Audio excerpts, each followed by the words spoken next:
one's watching.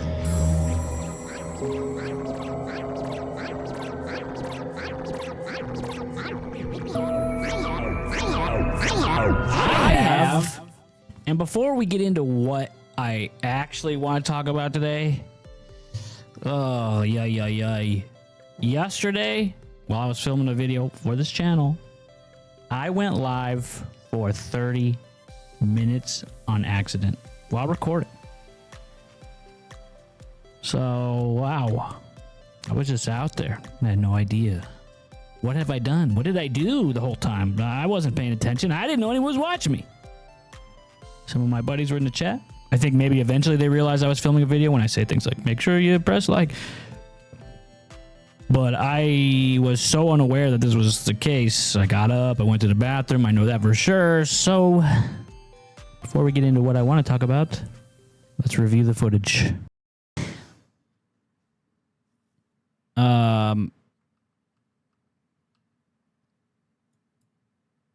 Bye.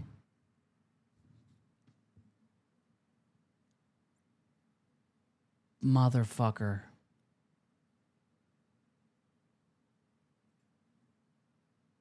Now,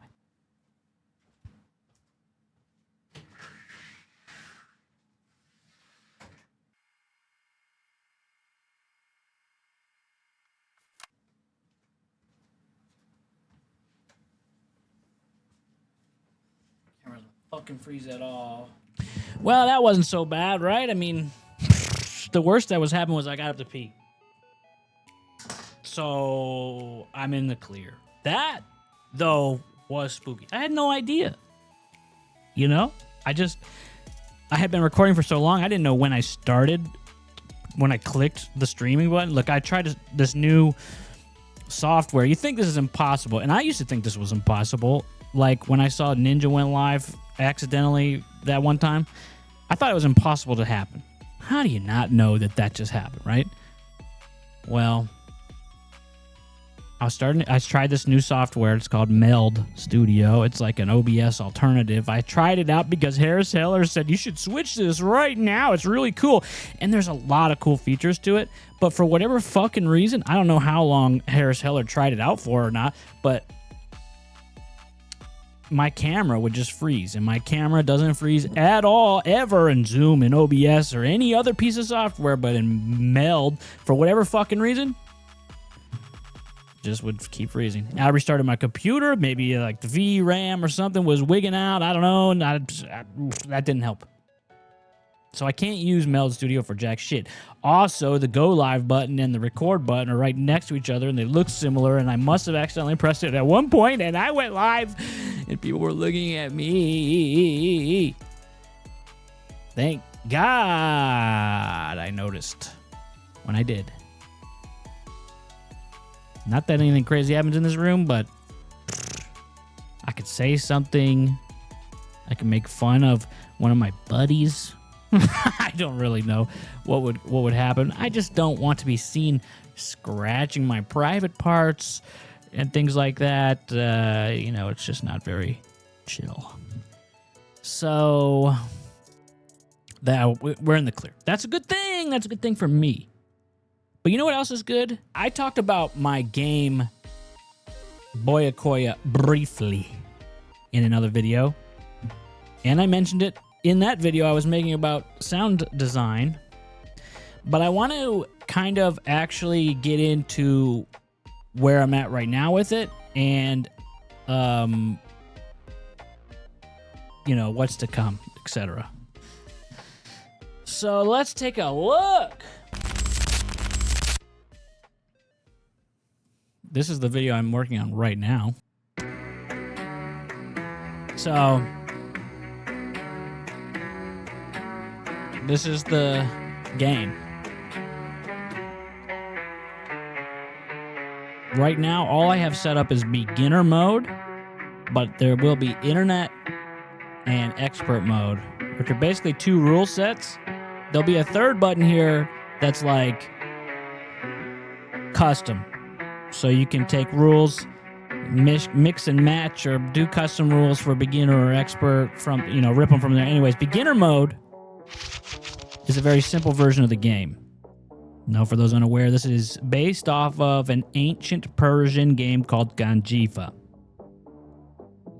And generally, I haven't modified the base rules a ton, just a couple little things, and I changed the cards that you play with.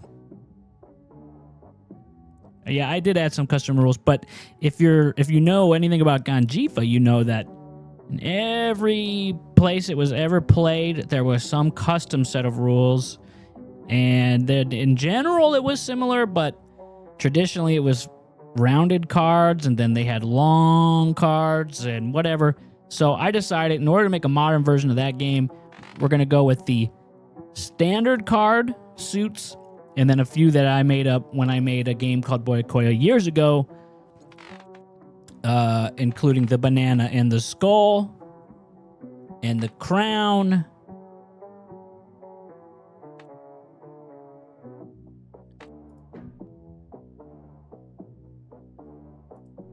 Including the banana and the skull and the crown, and there's also money bag. Now, I still haven't updated the cards themselves of these suit icons, and I might even update the royal court icons. I kind of, sped through that process just so I can have some cards to use in the game. Oh, yeah. The general idea is it's a trick-taking type card game. He played the Jack of the Crowns. Crowns is the highest suit, so I could play King and I could take over, so then it becomes my turn. And now I can play whatever I want. So I'll play King of Bananas. I take that trick. I would take Queen of the Spade. I had 3 in a row, so you heard that and you saw that visual effect for 3 in a row. Then let's just try 10 of bananas. 4. Yeah, 4 in a row. And he just played an 8, so I'm guessing that he doesn't have the Queen of banana. 5. That's right, 5 in a row. So that's bonus points. That's why there's that signifier.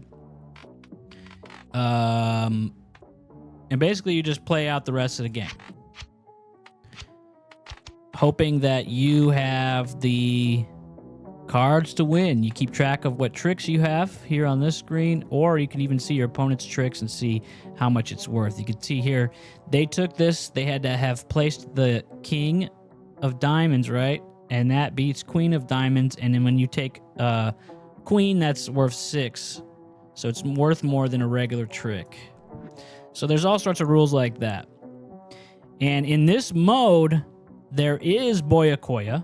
There is no Coya challenge, and there is no trump situations. That's for expert mode. Boya Coya is when you have every card of one suit, or every court card of one suit in your hand. You could do a Boya Coya. You get extra points, but you do have to play one of those court cards. There's suit locking in basic mode. We haven't finished that yet, but basically, if you win a trick with a king, you can then lock the suit to whatever suit you desire. In Ganjifa, I think the main rule was you can lock it to whatever one you just played, that king, but I thought it made more sense to just, you pick which suit. So if you have a ton more cards of another suit, you could pick that and then lock it to that suit, hoping that your opponent doesn't have it. Now, he definitely had the Jack. And so you don't want to waste your high cards when you already know you're going to lose a trick. So if you ever played trick-taking type games, that's the general idea. 3. Now, he had 3 in a row. I could beat this 9, so I'm going to take over. And we'll just play out the rest of this game. I'll try to skip through until we're towards the end so you can see what the end's like. All right, so we're at the end game now. The deck is officially out of cards, and so it's back and forth, and you hope that you actually get the last play, because if you empty your hand first, that's an extra 10 points. So let's see what happens here. I don't have any hearts. Do I have a 7? Do I have a 7? No, no, no. 3, 4. So another rule is if you don't have the suit that they played, but you have a higher suit version. So like if I had the crown 8, the 8 of crowns, I could play that and I would win because I didn't have the diamonds to follow, which I do. So usually here in the end, we get some of those scenarios. So like right now, right? He played a 6 of diamonds. I don't have diamonds, but I could play 6 of money. That's above 6 of diamonds. So I win that one. Then I could sort my hand. This is the shuffle sound I made yesterday, and I think it actually works perfect. 1, 1, 2, 2, 3, Q. So I got a lot of low cards here. I managed my low cards pretty bad for the rest of the game. So likely he's going to be the first one out, but we can still try. 3. Yes, he didn't have purple cards. 4. Oh my god, he doesn't have those either. 5. Now the hope now is that he has nothing higher than 1 and 2 of crown, because then we can be the first one out. Oh, but he had 8 of crown. That's not good. So he's the first one out, and here's how we count the points.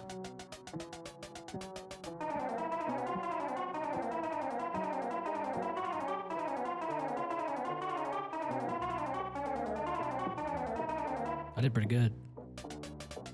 But did the computer do better than me?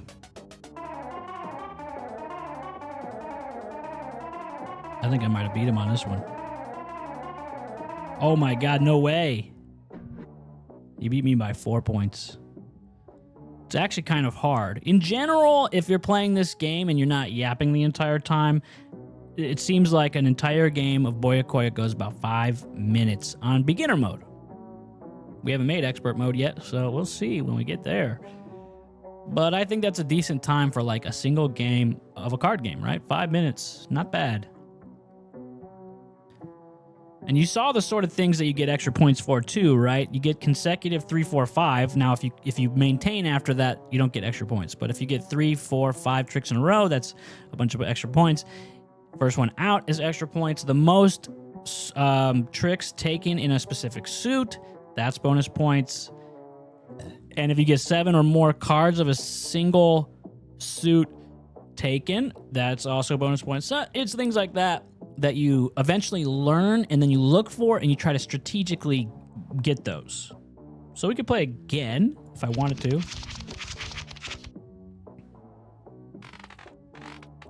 And that, but yeah, that's...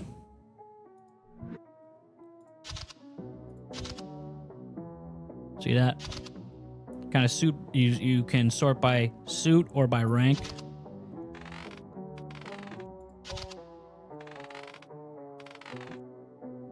And I think that that is pretty much it on Boya Coya. Also, when I pressed play again, it didn't restart the timer. It didn't stop the timer when we were counting. Whatever, doesn't matter. All little things that I still need to fix. And we will get there. We will get there. But that's Boya Coya. That's a card game that I am making. And yeah, it looks a little Bellatroistical. That tends to just be my freaking MO right now. But I'm trying different UI things still that separate it. You know, my dialogues don't look the same. And my buttons actually look quite different if you go one-to-one. My cards are black. My background isn't a vortex. It is a goopy kind of scoopy thing. And I like that. So, you know, we are making good progress on that. And I like it so much. And I really want to finish this game so that I can learn online play and then implement that in my other game, RNG Jam, when we get there. So I'm working on 2 games at the same time right now. And I think that is probably not the best way to put it because technically I'm only working on this card game with RNG Jam in the background is weighing on me like I gotta do this, I gotta do that. I got a huge board of things I need to accomplish still for both. And I don't know. I think that RNG Jam is a great idea. It's great in concept, and I think people would love it. And I think it could really win. But it's a big game, and I need help. So that's why I was hoping I got a publisher. That game's going to take me a lot longer to do if I don't. Boya Coya, on the other hand, is generally simple, and I mean, I don't know how long I've been working on this. Not that long. And I've made a lot of good progress. The game is playable, winnable, losable. You know, playing against AI, you can win and you can lose, and like it's actually competitive to play against the computer, which is pretty good. So yeah, that's the game. I hope that you stick by, subscribe, press like, watch every video I've ever made. Press like on those two and watch the whole way through. Don't skip through. I need the engagement, man. This is a new channel and we need to blow this motherfucker up. So please, please, like, subscribe, smash like. And I mean, comment anything, but if you got this far, comment Baba Booey. Okay? Okay? Goodbye.